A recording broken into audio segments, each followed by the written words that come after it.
Hey, fellow comic book addicts, it's Sleepy Reader Damien here with a two-part video, you might say. I'll show you my haul from today, my new comic book haul. Today's Wednesday, new comic book day. And I haven't done a comic book thoughts video in 2 weeks, so I'm going to combine my favorite comics that I read of the last 2 weeks and give you a countdown of just the ones that were my favorites.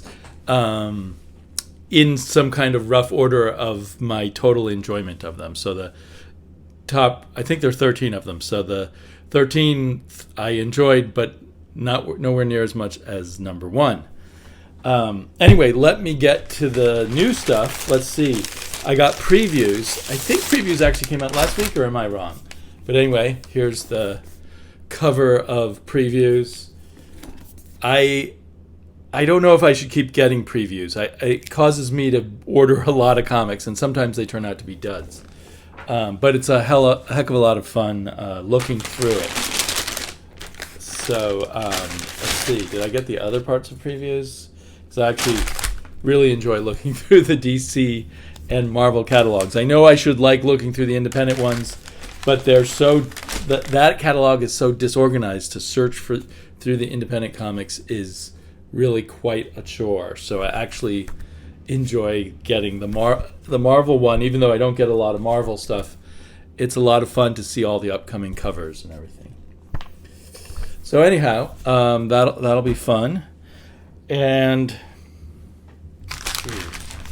I picked up two trades, one for my daughter, My Little Pony Nightmare Nights. Now, I got to say, I personally, for the My Little Pony, like Nightmare Moon best. So if this is a Nightmare Moon story, perhaps I will actually read it too. I don't know. I probably won't have time, but possibly. And then a really nice hardcover from Humanoids called Moonface by Alexandro Jodorowsky and Francois Bucco. The art inside looks really nice. I really don't know anything about it. I just saw that it was a really nice hardback with cool art from Europe, and I decided to grab it.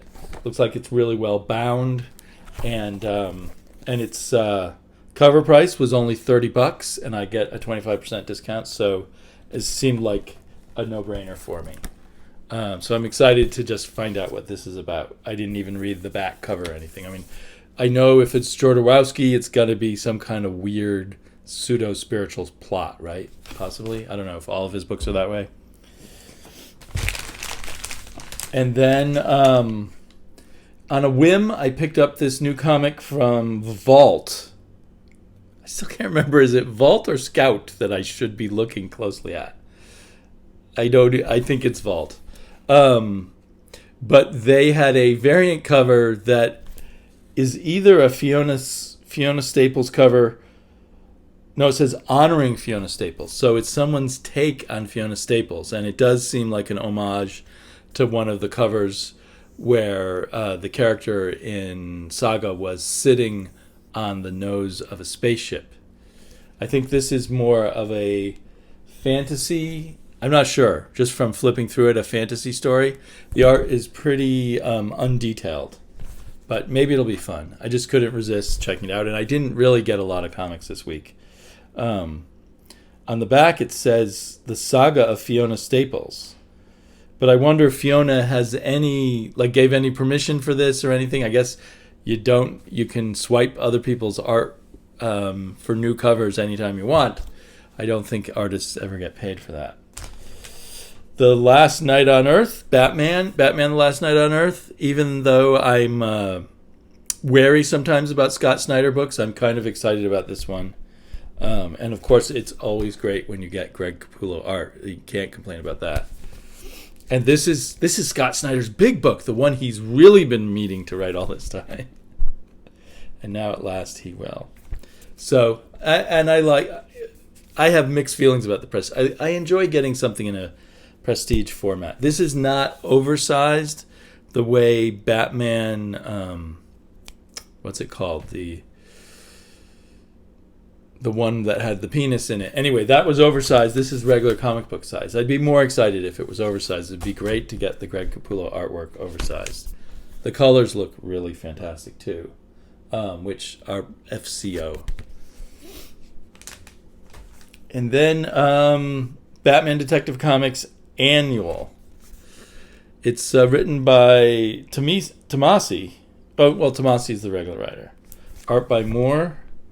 We'll see. I'm kind of on the fence with Detective right now.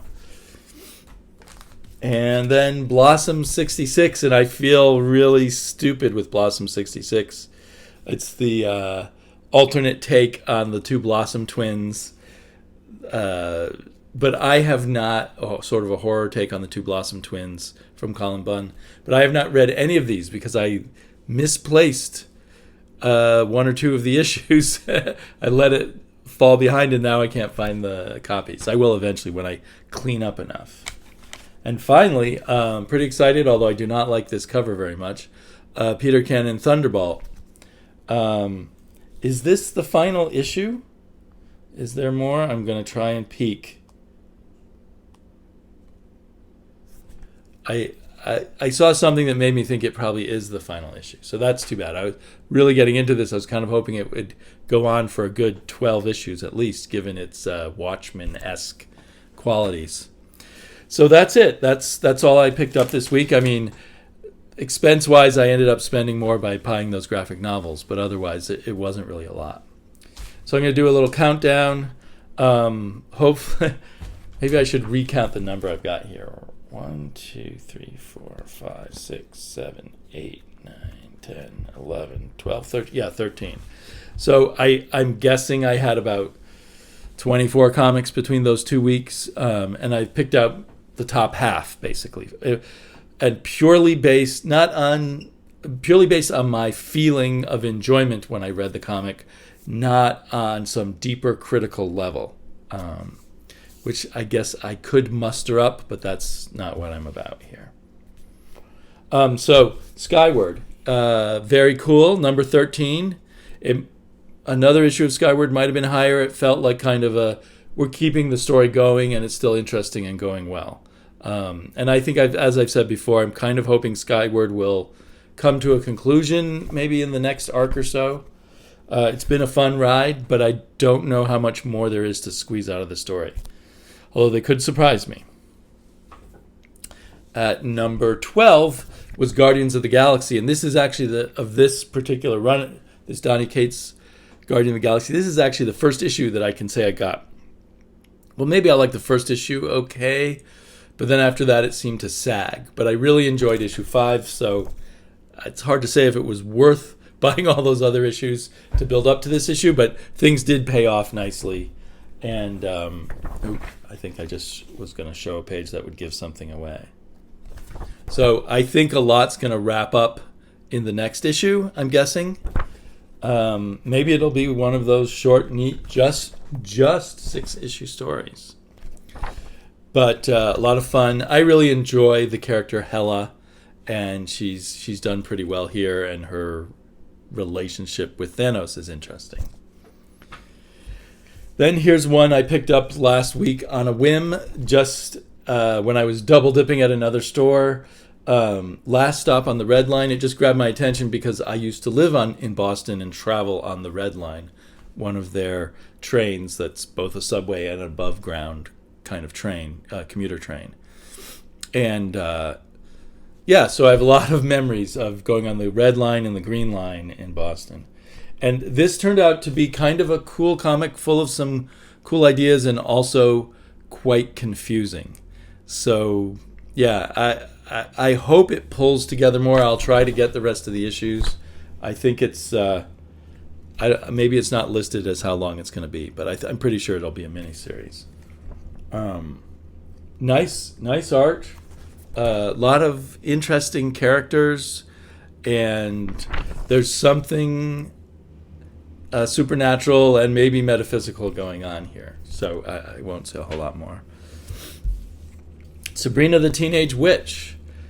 Again, not a cover I liked. After seeing this cover, I was like, ooh, this is going to be too cutesy for me.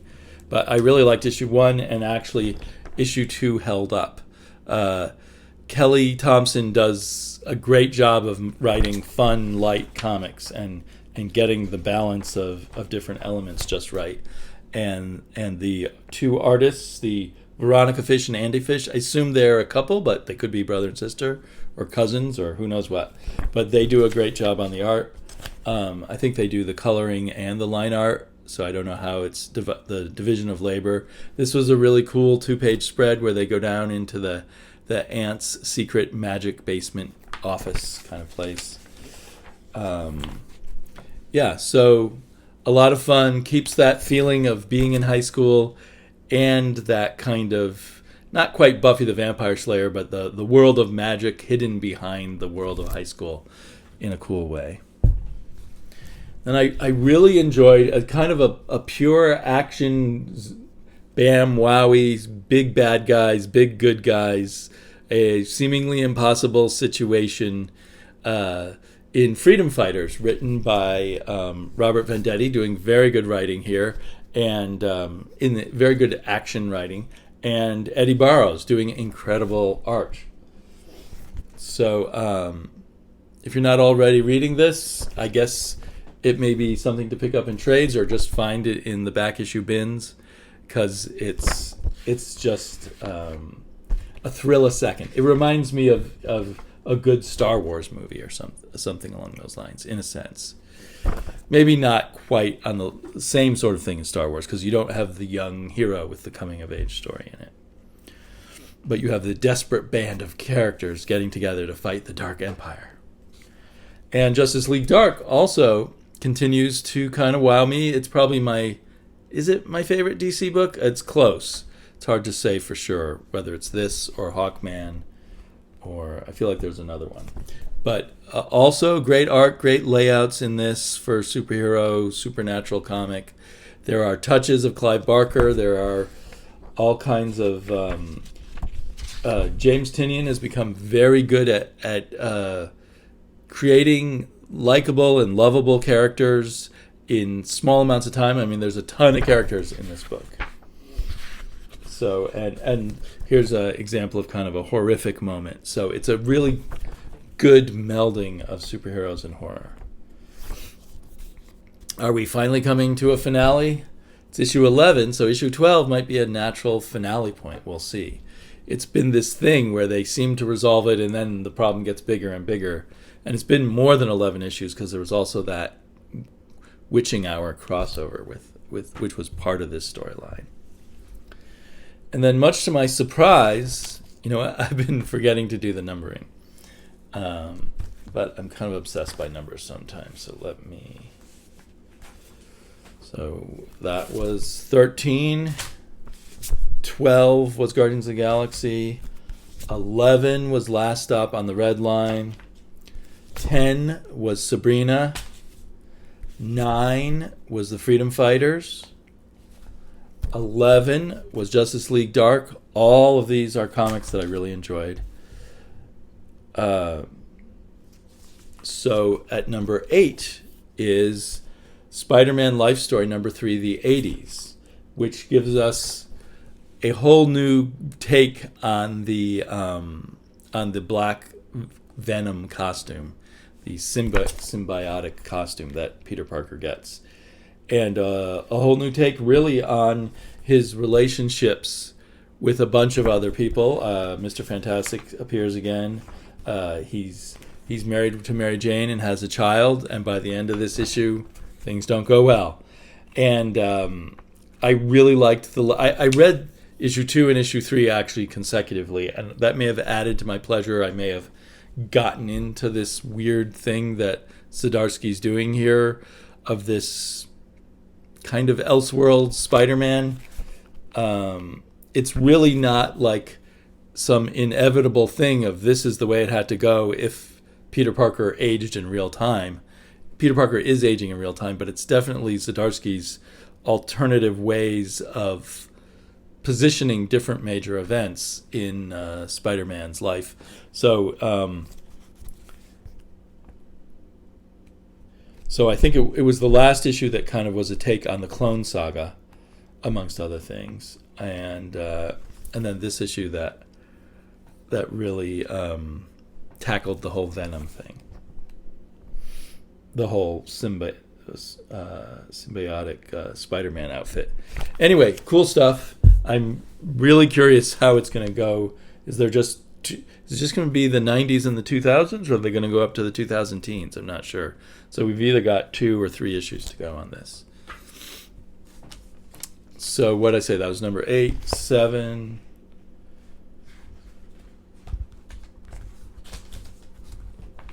No, that must have been number 7. This is number 6. I'm really bad at this. Man, I'm really bad at this. So, kind of a surprise, but way up there in my enjoyment at number 6 was The Creeps, issue number 19. And this, it's an anthology magazine, very much like Creepy and Eerie, but maybe with, a slightly different set of writers. The artists certainly... Some of the art certainly evokes the creepy and eerie age. And I love it whenever this artist shows up who draws just like John Buscema in the Bronze Age. But anyway, quite a bit of good art. Maybe I'm getting more and more used to the Creeps and their approach to horror, and just enjoying it. It's just fun. It's not very deep or very intense horror stories, but I don't know. Each one evokes a little mood, a different kind of twist on a different kind of horror story, and I just really had a lot of fun reading it. Middle West is really chugging along, really getting good. So that was that 6. This is number 5. So this was number 5. I enjoyed reading it a lot. I'd say it might have been even higher if it was more a more condensed story. It's just a brief moment in this issue. It's an important moment, so I can see why they kind of decompress things at this moment. But still, I kind of, as an issue-to-issue reader, it just felt like such a brief read and a brief moment that I wanted a little more. But I think they were they wanted to just inch along a small bit in their story so that they could go from one sort of action set piece to the reveal, which are sort of tightly connected. Incredible art, as always. I think this is getting more and more to be a favorite comic. I don't know if it's going to go for a long run or is planned for a short run. It's up for an Eisner in, I don't know, maybe the middle reader level or something like that. But it's interesting because it is rated mature, and it's got an M on it. And I would say that in this issue, they just use the F word once or twice. So that kind of pushes it out of the middle reader category. I don't know. I guess I feel like there's a divide in America between some people who think it's fine to use the F word with children and some who don't. But they do call it mature on the back. And if you took that word out, I think it would be fine for kids, myself. But I don't really like my daughter reading books with a lot of F words in it. So, and then at number 4 was Kaiju Max. There were a few. This wraps up season 4 of Kaiju Max, which does 6-issue seasons, and roughly one a year, although I think this one came less than a year after season 3. And it was a pretty satisfying season, but there were a few aspects in this issue that I didn't quite get. They're mostly in the defeat of this kind of disgusting Cthulhu-esque cosmic being who was in Kaiju Max, and versus this sort of bee creature. So anyway, there was just a few things like that kind of slipped past my understanding. Maybe if I read it all together as like a trade, all 6 issues. There was an amazing delivery of a baby from a giant robot inside a virtual hospital room. This just always has lots of great imagination, plus great humor and detail, and talk about density of story. And it's definitely something to be reread. I got the first 2 seasons of Kaiju Max now in a giant size trade, and I really loved rereading those with the bigger art in the really nice book. In at number 3 was my first pickup of The Immortal Hulk. I mean, that's a bit of a cheat because I have read some digitally on Marvel Unlimited, but those are way behind this issue. So even though I was jumping in at issue 17, I had a great time. It was a great read. Very impactful storytelling, both on the visual and written level. And some interesting twists and imaginative plays with the whole Hulk mythos that I wouldn't have thought of on my own. Actually go, whoa, that's really cool. So one of the big things is that Joe Fixit is actually the personality in control of Bruce Banner's body at this moment as he fights his captors. Yeah, some amazing stuff. There's a real amazing double-page spread in here that if you haven't read it yet, I don't want to spoil the visual craziness of it for you, but it's there. So I'm really happy that I jumped on The Immortal Hulk. I think the next issue came out this week, did it? But it was not in my pull list, and I looked for it on my store shelves. I should have remembered to ask the store owner about it, but I forgot. So hopefully it'll come in next week. In at number 2 is Lucifer. Now, I loved the first arc and the first issue of the second arc here where the story kind of shifted. I wasn't sure if we'd get the same complexity and fun. Or this one's kind of the intellectual fun of figuring out everything that's going on, or that's how the first arc was. This second arc is proving to be a more complicated story now with lots of layers of mythology and stuff. I'm not sure it's quite the same puzzle box of what's going on as the first arc, but I'm fine with that. This is the second arc, even though connected to the first arc, is a different kind of story, but it's definitely a really rich story. We've got both Lucifer and his son Caliban now in the Egyptian underworld. The Egyptian gods want one thing, and Lucifer wants one thing, and Caliban wants another, and that's only one of our story threads. Then we've got stuff involving Mazikeen and stuff involving sort of the witches who consider themselves the spiritual children of the character whose name is hard to remember. What's her name? Sycorax, I believe, who's recently been kind of brought back to life after existing just as a skull for a long time, a magical skull. So anyway, Lucifer, really good stuff. And finally, at number 1, kind of breaking a barrier in me, sort of, because I wasn't as keen about the story in Little Bird. But Little Bird number 3, the art just, I just can look at this art all day long. And something about the story is starting to win me over. I mean, it's still kind of your more traditional evil empire and scrappy band of heroes fighting against it kind of thing. But it's got its own kind of twisted layers that I'm enjoying. And when you combine it with the art and just this fantastic visual storytelling and unfolding of the story, I'm kind of sad to think is it 5 issues or 6 issues? But on the other hand, it's so intense, maybe it's good that it's going to begin and stop. And it probably took this artist a really long time to draw it. As we mentioned a lot when I was on Oddfellow Thoughts Comic Book Roundtable, it's just amazing the amount of content they give you here, the high quality paper, the state, some of the best art in comics right now, all for $3.99, the same as some flimsier, commercial more commercial publishers' publication.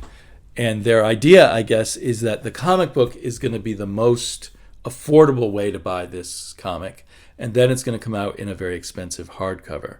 So, and I hear that the first issue has already gone back to multiple printings. So if you can jump on this Little Bird, if you can find the 3 issues, I would highly, highly recommend it. I just love this issue. I can't stop looking at it. and I'm really looking forward to the opportunity to reread it when it's all completed. If nothing else, to just look at that art again and piece together all the bits of the story. But yeah, in this issue, so I haven't counted the pages, but I would guess there's 40 pages of story art, and then there's some uncolored, unlettered pages, just so you can see what the black and white artwork looks like. It's hard not to say that Ian Bertram is at this moment the best currently drawing artist in comics. That's not really fair because there's so many great artists right now.